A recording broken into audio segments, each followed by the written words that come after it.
In a series of recent tweets, investigative journalist Whitney Webb dives into the deep entanglement of big tech, government, and private interests in shaping a dystopian future. Let's break this down one tweet at a time. Webb begins by challenging a naive assumption that giving big tech more power could somehow counterbalance governmental overreach, while in reality, these corporations are deeply embedded with military and intelligence agencies. She says in her tweet, "Anyone who still thinks that putting the big tech bros that contract for the military and intel agencies in charge of the GovT would somehow slow down the rollout of techno-dystopia are sure in for a big surprise. These guys are the private side of the public-private partnership, delivering the globalist surveillance state digital control agenda. Cloaking themselves in libertarian rhetoric sure fooled a lot of people." Whitney escalates her critique, pointing to the psychological manipulation at play. By blurring the lines between government and corporate interests, this deep state structure ensures its survival through deception. It's a reminder to scrutinize actions over words and to recognize the seamless integration of Silicon Valley and intelligence agencies. Americans will keep getting politically psyoped into oblivion until they can separate rhetoric from action in politics. Politicians and their allies lie to gain your trust, and they show their true colors eventually.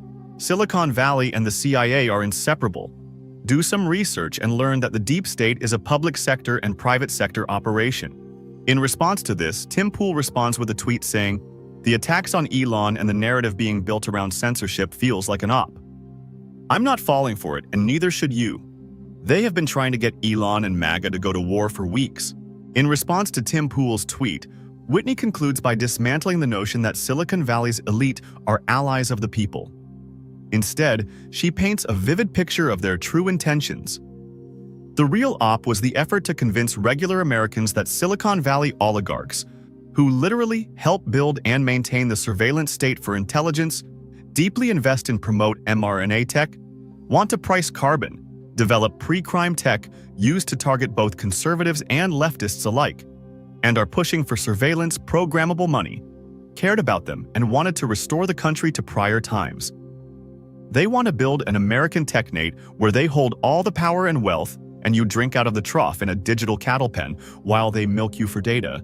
Whitney Webb's tweets offer a stark warning about the trajectory of our tech-driven society.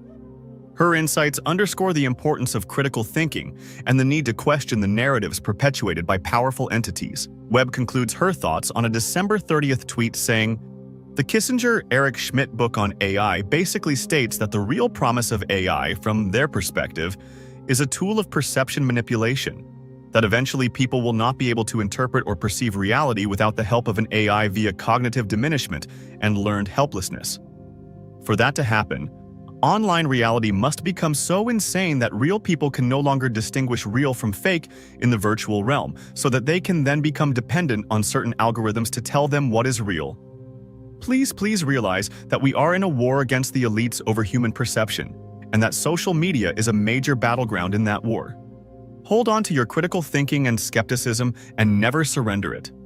As citizens, staying informed and vigilant is crucial to resisting this creeping dystopia." Ultimately, where I see this going is really where I see the powers that be, how they plan to use AI and what they plan to do to humanity with it. So I guess about a year ago, or maybe a little, I can't remember the exact date, but I wrote a piece for Catherine Austin Fitz's Solari report, which was basically a summary of what some of the architects of artificial intelligence, at least in the United States, see as what the real promise of AI is and where it will take us and what they anticipate will happen. And so I looked at this book by Eric Schmidt and Henry Kissinger called The Age of AI, Our Human Future. One of the reasons I did that is because Eric Schmidt was the lead of the National Security Commission on Artificial Intelligence. He has styled himself as Kissinger's heir and did this before Kissinger died. And ultimately, has basically created the roadmap that the U.S. national security state will use in guiding its implementation of artificial intelligence. So this is someone who's very important to listen to. He's also on the steering committee of Bilderberg alongside Peter Thiel, the anti-Schmidt, supposedly, but who's definitely on board for all of this stuff as well, despite his slightly different rhetoric and obviously a very different, well-oiled PR machine that makes him appear to be something that he is not. So in that book, basically, and I think this is very revealing, Kissinger and Schmidt essentially say that the real promise of AI, it's not in making life more convenient and all of this stuff that us plebs are told. The real promise is that it will forever alter how humanity perceives and processes reality. And so there's a lot of implications for that, on social media and on the internet in general. And in talking about, the flow of information in AI, they essentially say that the content is going to be produced mostly by AI, and then AI will censor the content as well. So even if you're in this sort of paradigm where you have a digital ID and you're on the internet and you think you're dealing only with real people and real bots, you're still going to be essentially living in an AI soup. And so the AI, censor bot will probably be censoring real people and not the AI slop. But the goal is ultimately to have it be about perception management, and ultimately the kind of world they envision is one where people depend on AI to tell them what is real and what is not.